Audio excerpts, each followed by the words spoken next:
And the thought occurred to me that, oh yeah, this is how you die in a cave.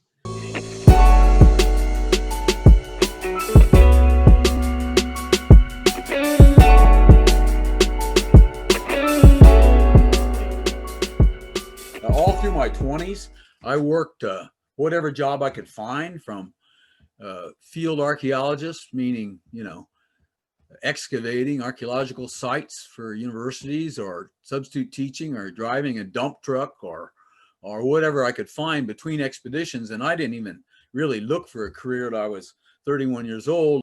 I got to know some Canadian cavers. They're actually British cavers who had immigrated to Canada and studied under Derek Ford at McMaster's University, and several of them got PhDs in geology, but they were real hardcore cavers from England that transplanted to Canada. And I saw them at Ellison's Cave, that one in Georgia, deepest cave in the United States. And they told me that they had found a cave in far southern Mexico in the state of Chiapas, which is the state right next to Guatemala in southern Mexico, that would never be explored. It was impossible to explore it. And that was because a river flowed into it. And at the base of the first pit, which is where this picture was taken, there's a roaring waterfall, as you see.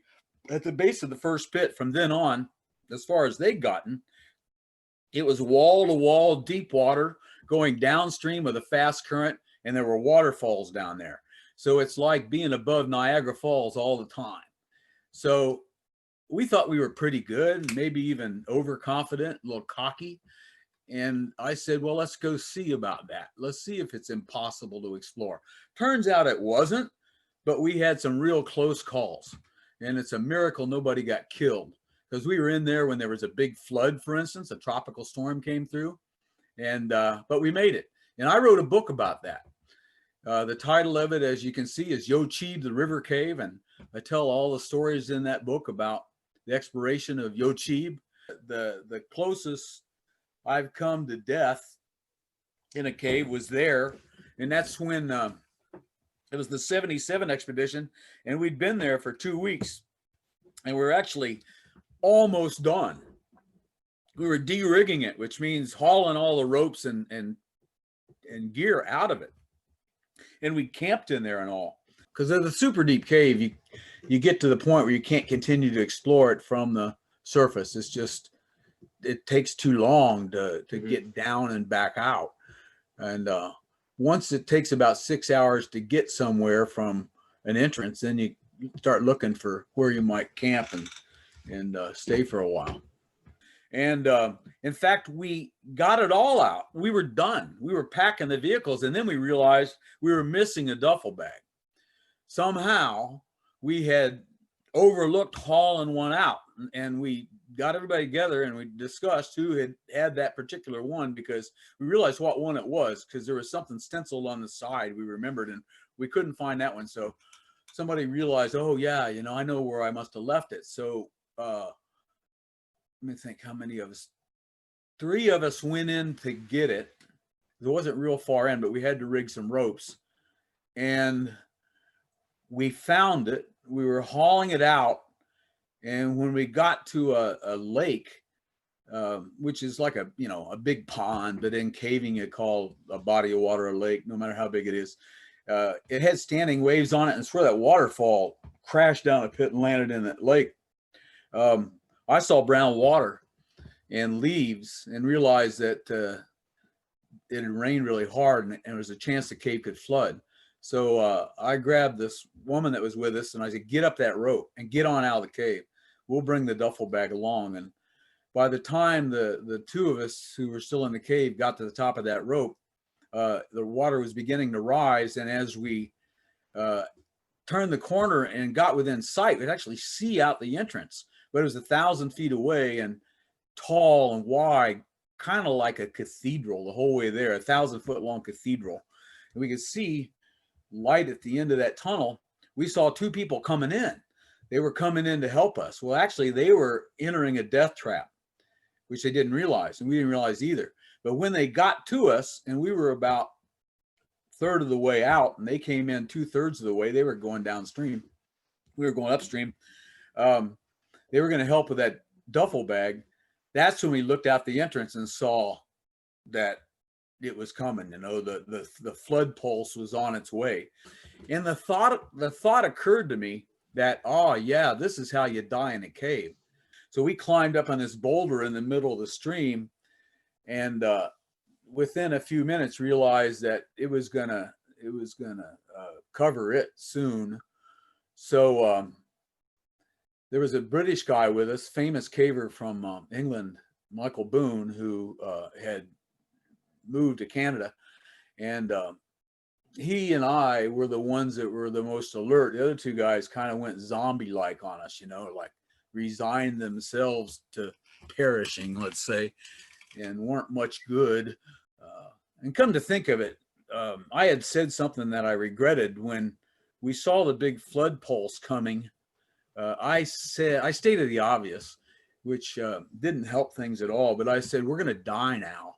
And turns out that's not a good thing to say, because it's kind of discouraging. and I think that's why those two guys kind of shut down, you know, because I said that. And I believed it when I said it, but it didn't really help things. And then we didn't, so I was wrong. But Boone and I were determined to survive. And I said, I think if one of us get over to the wall with a rope, we can get everybody across here. And I was actually thinking to myself, but he instantly said, I think I can do it. So I tied a loop around him real fast, and then I tied a loop around me because I was going to keep our end of the rope, of course. And he dove into the current and got swept back right off. And I thought, oh, no, it's not going to happen. But he then got back up on the rock and dove at a different angle, kind of went with the water flow that time with the current, and got swept over to the wall. And there was an eddy current there that took him upstream a little bit. So he was exactly even with us. And he climbed the wall, and by golly, we had a rope rigged, and I woke those other two guys up and said, get across that rope. And they did. And then I was left, and I was in that loop still. I got out of the loop, of course, because if I stepped off that rock and in a loop, I'd probably drown. And tied off that bag that we were determined to, you know, get out of the cave full of equipment, and held on the rope and let it have me, sweep me off the rope, off the rock, and I pendulumed over to the wall, caught that same eddy current, climbed the wall, and we were safe. I didn't think it was going to flood that high, like 30 feet off the floor. We could have climbed another 20 feet probably and been 50 feet off the floor. But we were on a ledge, and then we climbed horizontally, kind of picked our way all the way out of the cave and made it and survived it. And it was really amazing that we did. And the interesting thing about it is that I led two expeditions to it in 1976 and 1977, and nobody's ever been back. It was done. It was explored. We almost got killed. It's well known. Nobody's ever done it again. Even though I will say in the last year, I've heard from both a guy in Texas and a guy from Australia that are asking me questions about it. What's at the very bottom? And I think there's some temptation to go farther than we did, because we ended at a sump, meaning water to the ceiling, and we didn't take divers down there to dive it, to explore it. So maybe that's something that will happen. In fact, it will. I'm sure it will. Human curiosity is not gonna pause, you know, or it has paused, but it will eventually cause people to go down there and check that out.